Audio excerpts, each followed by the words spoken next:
अब इसमें कहा है शो वेदर और note the points with vertices. ये सारे वर्टिसेस दिए हुए हैं। तो क्या ये स्क्वायर बनाते हैं कि नहीं बनाते? स्क्वायर की क्या खासियत होती है? स्क्वायर के चार पॉइंट्स होते हैं, लेकिन वो सारे आपकी जो साइड्स होती हैं बराबर होती हैं। अगर ये 2 सेंटीमीटर है तो ये भी 2 होगा, ये भी 2 होगा, ये भी 2 होगा, तो चारों साइड्स बराबर होती हैं। तो इसमें आपके पास, इसमें भी मैं नाम दे रहा हूँ A B C और D, ये जो आपके कोऑर्डिनेट्स दिए हुए हैं। तो इसमें आप चारों साइड्स निकालेंगे।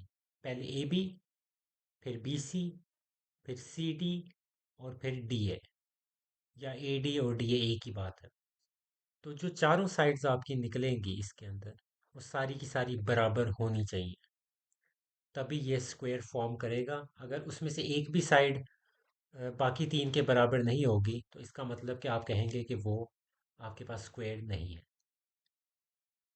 तो इस क्वेश्चन को स्टार्ट करते हैं। सबसे पहले हम निकालेंगे AB।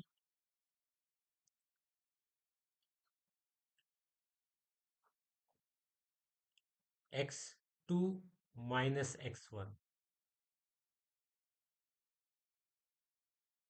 Square plus y2 minus y1 square square root. Minus minus plus हो गया, 5 + 1 स्क्वायर। 4 - 1 3 स्क्वायर। 6 हो जाएगा, 6 का स्क्वायर आपके पास 36। 3 का स्क्वायर आपके पास 9, और ये आपके पास ऐड होके 45 स्क्वायर रूट बना। तो ये आपके पास पहली साइड आ गई। तो ये आपके पास बकायदा आंसर है, तो इसको मैं मार्क कर रहा हूँ बॉक्स के अंदर। उसके बाद सेकंड साइड निकालते हैं, बी और सी। मैं इसको क्वेश्चन दिखा देता हूँ। बी और सी आपकी ये वाली साइड्स है। तो x2 minus x1 square. y2 minus y1 square.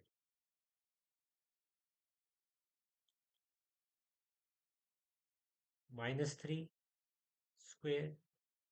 -6 square. 3 square 9, 6 square 36, और दोबारा से आपके पास 45 स्क्वायर रूट आ जाए। दो वैल्यू सेम आ गई हैं, तो इसका मतलब ये नहीं आपने नतीजा निकाल लेना कि ये स्क्वायर ही होगा। चारों की चारों आपने साइड्स निकालनी है, और फैसला आखिर में ही आप कर सकते हैं कि क्या आपका आंसर आ रहा है। फिर आपके पास CD है। C के कोऑर्डिनेट्स हैं 2 - 2, और D के आपके पास है -4 1। ये मैं आसानी के लिए लिख रहा हूँ, ताकि बार बार ऊपर से ना देखना पड़े, और आपको आसानी से समझा दूँ कि कोऑर्डिनेट्स क्या। x2 minus x1 square. y2 minus y1।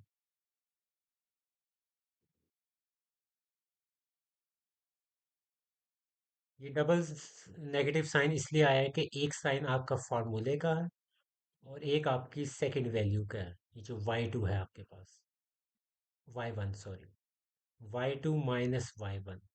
तो y2 माइनस माइनस आ गया, और y1 उसके साथ भी नेगेटिव साइन अलग से है, तो वो ये आपके पास -6 हो जाएगा स्क्वायर।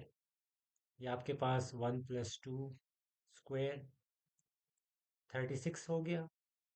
3 का स्क्वायर 9, और आपके पास ये 45 स्क्वायर। तो अब आप देख सकते हैं तीन वैल्यूज आपके पास सेम आ गई हैं। अब फाइनल वैल्यू आप निकालेंगे DA। डी का कोऑर्डिनेट अभी हमने यहाँ देखा था, -4 1 था। और ए का कोऑर्डिनेट्स हमारे पास क्या है, इसको हम ऊपर से देखते हैं, -1 1।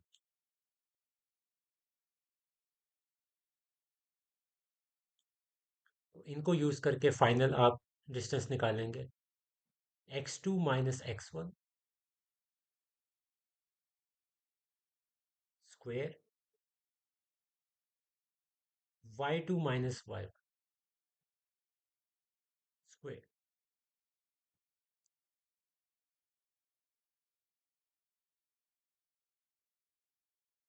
यहाँ आपके पास जीरो आ गया, तो ये आपके पास थ्री हो जाएगा। 4 - 1 3, थ्री का स्क्वायर 9 हो जाएगा, और 9 का स्क्वायर रूट आपके पास क्या हो जाएगा? 3। तो ये वजह थी जिसकी वजह से मैं बार बार कह रहा था कि आपने चार की चार साइड्स निकालनी है। अब तीन साइड्स तक आपको लग रहा था कि शायद ये स्क्वायर बन जाए, तीन साइड्स बराबर हैं, लेकिन जैसे आपने फोर्थ साइड निकाली, वो थ्री आ गई, वो इसके बराबर है ही नहीं।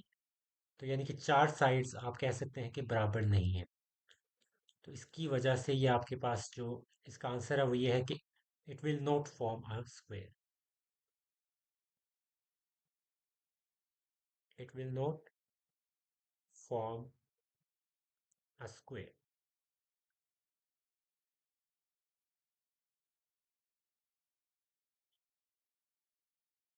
इस क्वेश्चन के अंदर, क्वेश्चन 3 के अंदर, आपने ये बताना है कि क्या ये राइट ट्रायंगल ट्रायंगल के कोऑर्डिनेट्स हैं कि नहीं। तो राइट एंगल ट्रायंगल का जब भी जिक्र आता है, तो सबसे पहले आपके जहन में यही आना चाहिए, एक थ्योरम है पाइथागोरस थ्योरम। तो वो जहन में आना चाहिए, और उसके मुताबिक ही हम इस क्वेश्चन को सॉल्व करेंगे। लेकिन सबसे पहले वही काम कर लेते हैं जो हम पहले से करते आ रहे हैं, कोऑर्डिनेट्स के डिस्टेंस निकाल। ये आपका ए है, ये आपका बी है, और आपका सी है। तो ए बी, बी सी और सी ए, ये सारे डिस्टेंस निकाल के आखिर में हम बात करेंगे कि राइट एंगल ट्रायंगल कैसे प्रूव होगा। तो सबसे पहले ए बी वाला डिस्टेंस निकालते हैं। x2 - x1 square plus y2 - y1 square, और ऊपर स्क्वायर। 4 - 1 आपका 3 हो जाएगा, 3 का स्क्वायर 9। 2 - 1 आपका -1 हो जाएगा, -1 का स्क्वायर 1। तो ये आपके पास 10 आ जाएगा स्क्वायर। उसके बाद बी सी, x2 - x1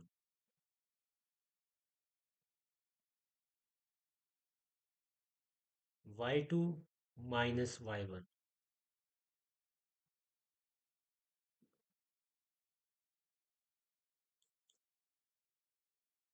ये आपके पास -6 हो जाएगा, -6 का स्क्वायर जब करेंगे तो 36 हो जाएगा। 6 - 2 4 हो जाएगा, 4 का स्क्वायर 16। तो 52 स्क्वायर रूट में हो जाएगा। और फाइनल आप निकाल लेंगे सी ए।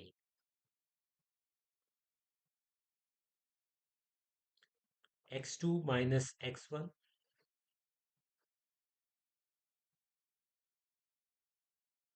y2 - y1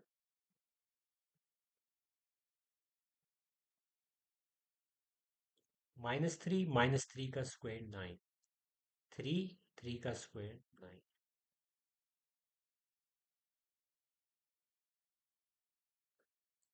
अब आपके पास तीनों डिस्टेंस आ गए हैं। तो इसके बाद आपने ये देखना है कि सबसे बड़ी वैल्यू कौन सी है। तो इसमें आपको साफ नज़र आ रहा है कि जो आपने बी और सी कोऑर्डिनेट्स की डिस्टेंस निकाला है, ये 52 स्क्वायर रूट है, सबसे बड़ा। तो जो सबसे बड़ी वैल्यू होगी वो आपने लेफ्ट साइड पे रखनी है। और सबसे पहले, इससे भी पहले मैं एक और चीज़ बताना चाहता हूँ कि पाइथागोरस थ्योरम लिख देता हूँ मैं। C square is equal to A square plus B square. इसमें ये आपके पास सी क्या होता था? जो सबसे बड़ी साइड होती है आपके पास ट्राइंगल की, राइट एंगल ट्राइंगल की सबसे बड़ी साइड, ये आपके पास सी होती है। और ए और बी लिखने में कोई फ़र्क नहीं पड़ता, कि किसी को भी पहले लिख सकते हैं क्योंकि बीच में एडिशन का साइन है। लेकिन आसानी के लिए हम इसको ए आल्टीट्यूड के नाम से याद रखते हैं, या परपेंडिकुलर या आल्टीट्यूड। तो ये ए होता है, और नीचे आपका बी बेस होती है। लेकिन अहम चीज़ आपके पास सिर्फ ये है कि सी क्या होगा। तो सी जो है सबसे बड़ी साइड होती है, इसी वजह से मैंने यहाँ से कहा था कि सबसे बड़ा नंबर कौन सा है, सबसे बड़ी वैल्यू कौन सी है, वो 52 है। तो यानी कि आपके पास ये जो बी सी है, ये इसकी जगह पे आएगा, और उसका स्क्वायर। ए और बी वाली साइड से फ़र्क नहीं पड़ता, आप किसी को भी कुछ भी लिख सकते हैं। अब ए वाली साइड को मैं ए बी लिख रहा हूँ, और ये जो बी वाली साइड है आपकी, ये इसको मैं सी ए के तौर पे लिख रहा हूँ।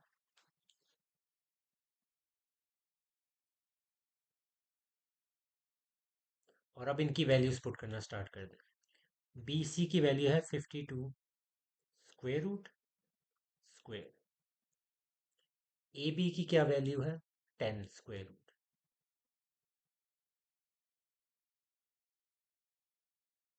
सी ए की क्या वैल्यू है आपके पास, 18 स्क्वायर रूट।